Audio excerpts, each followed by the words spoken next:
ہاتھی جو ہے انسان کے سامنے وہ سکرات کی تکلیف ہے، یہاں پکڑے گئے تو پھر آگے بھی پکڑے گئے، اور پھر دوسری قبر کی گھاٹی ہے، تیسری حساب کی گھاٹی ہے، چوتھی پل صراط کی گھاٹی ہے، اور پانچویں جنت اور دوزخ کے فیصلے کی گھاٹی ہے۔ یہ 5 گھاٹیاں انسان کے سامنے پڑی ہیں اور موت سے کوئی بچ نہیں سکتا، پھر ہم کیسے غافل رہ سکتے ہیں؟ عمر بن عبدالعزیز رحمۃ اللہ علیہ، بات ختم کر رہا ہوں، عمر بن عبدالعزیز رحمۃ اللہ علیہ اپنے رشتہ دار کے کسی جنازے کے ساتھ قبرستان میں گئے۔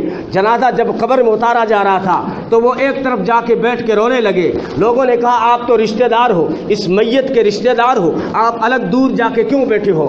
کہنے لگے میں جب قبر کے پاس پہنچا تو قبر نے مجھ سے کہا او عبدالعزیز، او عمر بن عبدالعزیز، تو قبرستان تو آتا ہے، کبھی مجھ سے بھی پوچھ لیا کر جو قبر میں رکھا جاتا ہے میں اس کے ساتھ کیا کرتی ہوں؟ تو عمر بن عبدالعزیز نے کہا بتا دیجئے تو کیا کرتی ہے؟ تو قبر نے کہا اے سن عمر بن عبدالعزیز، جب کوئی مردہ میرے اندر سلایا جاتا ہے سب سے پہلے اس کا کفن پھاڑ دیتی ہوں، اس کے بدن کے ٹکڑے کر دیتی ہوں، اس کے گوشت کو کھا جاتی ہوں، اور اس کے کندھوں کو بازوؤں سے جدا کر دیتی ہوں، اس کی پنڈلیوں کو گھٹنوں سے جدا کر دیتی ہوں، اس کی رانوں کو سرینوں سے جدا کر دیتی ہوں، اور پھر ان کا حسن بکھیر دیتی ہوں۔ وہ آواز کوئل جیسی کوک والی آواز والوں کی آواز وہاں دب چکی ہوتی ہے، یہاں حسین آنکھوں والے ہرنی جیسی آنکھوں والوں کی آنکھوں میں پیپ بہ رہی ہوتی ہے، منہ سے خون بہ رہا ہوتا ہے، اور وہ حسین و جمیل لوگ جن کی برادری جو ہے کھڑی رہتی تھی ان کے جو ہے ان کی بیٹھکوں میں دوسروں کا قبضہ ہو جاتا ہے۔ حضرت علی نے فرمایا کبھی قبرستان جاتے فرماتے او قبرستان والو، تمہیں پتہ ہے تمہارا مال تقسیم ہو چکا اور تمہارے گھروں پہ قبضہ ہو چکا، تمہاری بیویوں نے دوسرے نکاح کر دیے، تمہاری اولاد چائے شفقت سے محروم ہو گئی ہے، لیکن تمہاری اولاد تمہیں بھول چکی ہے۔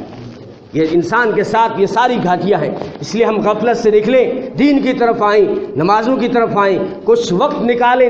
یہ آواز جو لگائی جا رہی ہے یہ بیوقوف لوگ نہیں ہیں جو آپ کی ٹھوڑیوں میں ہاتھ ڈال کے کہتے ہیں خدا کے واسطے وقت نکالو، یہ باوڑے نہیں ہیں، یہ بیوقوف نہیں ہیں، یہ بڑے احسان مند ہیں۔ ہارون رشید کے سامنے مجذوب آتا تھا، بہلول مجذوب وہ آتا تھا، ہارون رشید اس کو چھیڑتا تھا کہ تو بیوقوف انسان ہے، تو باوڑی باتیں کرتا ہے، صرف قبر کی باتیں کرتا ہے۔ تو مجذوب نے کہا ٹھیک ہے میں بیوقوف ہوں۔ ہارون رشید نے مذاق کرتے ہوئے کہا یہ لکڑی لے جا، یہ چھڑی لے جا، جو دنیا میں تجھ سے زیادہ بیوقوف ملے اس سے یہ لکڑی دے دینا۔ ہارون رشید کا مقصد یہ تھا کہ اس سے بڑا بیوقوف دنیا میں کوئی نہیں ہے۔ اس مجذوب نے کہا ٹھیک ہے میں اس چھڑی کو لے جاتا ہوں۔ اس نے دنیا کا چکر کاٹا لیکن چھڑی کسی کو نہیں دی۔ جب ہارون رشید بیمار ہو گئے اور اس کا آخری وقت آ گیا تو وہ مجذوب کو پتا چلا کہ بادشاہ بیمار ہو گیا ہے، تو وہ لکڑی کے ساتھ حاضر ہوا اور ہارون رشید سے پوچھا کیا حال ہے، تمہاری طبیعت کیسی ہے؟ کہنے لگا بس بیمار ہوں۔ کہ علاج کہاں چل رہا ہے؟ کہ علاج تو اب تو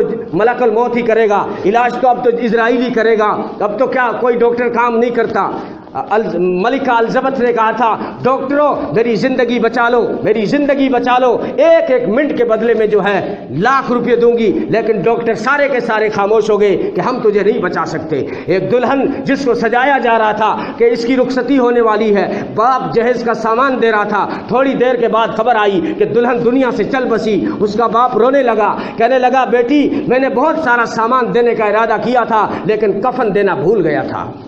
شاہ جہاں کی تاج پوشی ہو رہی تھی، اسی ملک میں لوگ خوشیاں منا رہے تھے۔ ایک فقیر نے آ کر کہا او شاہ جہاں زیادہ خوش ہونے کی بات نہیں ہے، یہ تاج ایک دن اتارا جائے گا، اگر لوگ نہیں اتاریں گے تو موت اتار دے گی۔ اللہ تعالی ہمیں سب کو آخرت کی فکر عطا فرمائے، عمل کی توفیق عطا فرمائے۔